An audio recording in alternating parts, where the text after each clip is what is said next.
Rajkot Indian બેંકમાંથી અંદાજિત 1 કરોડના સોનાની ચોરી। ભક્તિનગર સ્ટેશન પ્લોટ નજીકના બેંકના સ્ટ્રોંગ રૂમમાંથી 1 કરોડનું સોનું ગાયબ થઈ ગયું છે। ઇન્ડિયન બેંકમાં ગોલ્ડ લોન પેટે મૂકેલા લોકોનું સોનું ગાયબ થઈ રહ્યું છે। માર્ચ મહિનામાં ઓડિટ દરમિયાન ચોરી થયાનું સામે આવ્યું છે। 1 કરોડની રકમના અંદાજિત 1 કિલો સોનાની ચોરીથી અધિકારીઓ પણ દોડતા થયા છે। રાજકોટ એ ડિવિઝન પોલીસ સ્ટેશનમાં જાણવાજોગ પણ દાખલ કરવામાં આવી છે।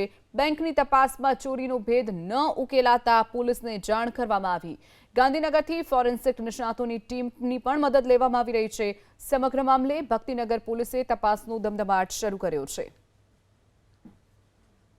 રાજકોટના ગોંડલ રોડ પર આવેલી સરકારી ઇન્ડિયન બેંક છે, ત્યાં જોઈ શકાય છે કે થોડા દિવસ પહેલાં ઓડિટ આવ્યું હતું। માર્ચ મહિનાની અંદર જે ઓડિટ થોડા મહિના પહેલાં ઓડિટ આવ્યાની હકીકત સામે આવી છે। સમગ્ર મામલાને લઈને તપાસ દરમિયાન ઓડિટ દરમિયાન બહાર આવ્યું છે કે અંદાજિત 1 કરોડ રૂપિયા સોનાની ભેદી રીતે ચોરી થઈ હતી। એ ડિવિઝન પોલીસ સ્ટેશનની અંદર જે ફરિયાદ દાખલ કરવામાં જાણવાજોગ ફરિયાદ લેવામાં આવી છે।